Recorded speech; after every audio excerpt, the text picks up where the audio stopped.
چجوری دزگیرمون رو خودمون نصب کنیم بدون نیاز به نصاب. سلام مجدد، پوروری هستم از حفاظتی تیتان. میخواستم بهتون یاد بدم که چجوری دزگیرمون رو خودمون نصب کنیم، نیازی به نصاب نباشه، یه هزینه نصب ندیم.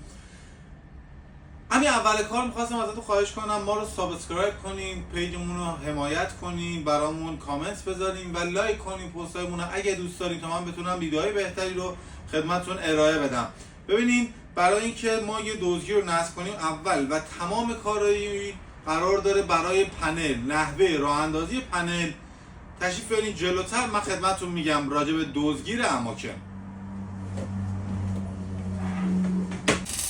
همینجور که تصویر مشاهده میکنین ببینین دزگیرها زونهای مختلف دارن، زون 1، زون 2، زون 3، زون 4. یعنی چی؟ یعنی این دزگیر دارای 4 زون باسیم و 99 زوم بیسیم هستش که با این جمپرها میتونید شما اونو بر روی این دزگیر ست کنین.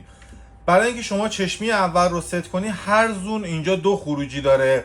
هر سیم دزگیر که از چشمی میاد دارای 4 سیمه، 2 سیم سفید و 2 سیم رنگی. سیم های رنگی شما میتونید به صورت پیشورز قرمز رو مثبت قرار بدین و آبی رو منفی یا برعکس. اینا برای فیوزهای iOS برای برق دزگیر هستش. یعنی از اون 4 سیم 2 سیم رو اینجا قرار میدین، 1 سیم قرمز یا نارنجی رو مثبت، سیم آبی رو به عنوان سیم منفی قرار میدین.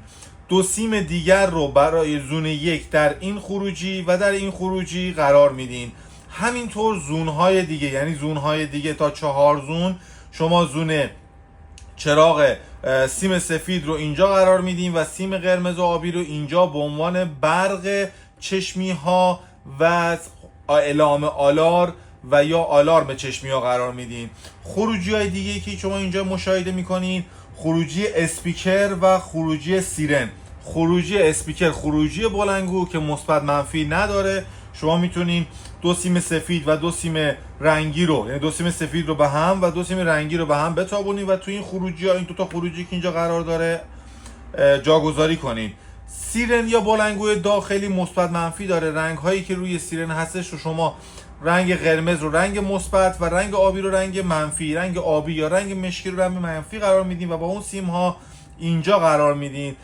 برای باتری هم خودش جاگذاری کرده خروجی باتری رو که شما میتونین سیم باتری رو خارج کنین، قرمز رو به قسمت قرمز باتری، مشکی رو به قسمت مشکی باتری قرار بدین که شما بتونین باتری رو هم دزگیرتون فعال باشه.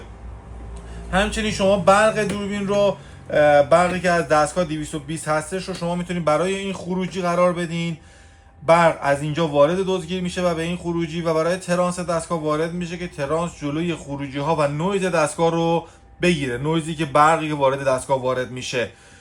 سیم کارت، خروجی سیم کارت ممکنه جاهای مختلفی از این دستگاه قرار داشته باشه. برای این پنل سیم کارت بر روی در قرار شده و نوشته سیم کارت خروجی و شکل اون هم قشنگ مشخصه که شما میتونید به همین شکل سیم کارت رو وارد کنید. کابل فلتی که اینجا قرار داره شما میتونید به همین شکلی که هستش با جای خروجی که داره شما به این شکل وارد پنل اصلی کنین تا فلتتون وصل بشه، تا مانیتورتون وصل بشه به پنل. اگر شما یک وقت چشمی ها رو، سیم ها رو، سیم بندی ها رو روشن کردین و یه وقت متوجه شدین که چشمی پنل شما روشن نشده، فیوز iOS که ما اینجا از برداشت کردیم اونا رو برمیدارین تا ممکنه سیم iOS یا فیوز iOS مشکل پیدا کرده باشه که چراغ چشمی ها روشن نمیشه. دیپ سویچ ها رو بر مبنای تعداد زومی که شما دارین، زومای بیسیمی که دارین، خاموش روشن و بالا پایین قرار میدین. برای اینکه شما پنل بخواین نرم افزاری روش کار کنین هم هر پنل برای خودش دفترچه‌ای داره. با ما همراه باشید، دکمه‌مون رو سابسکرایب کنید، لایکمون کنید تا من بتونم توضیحات بیشتری رو خدمتتون ارائه بدم.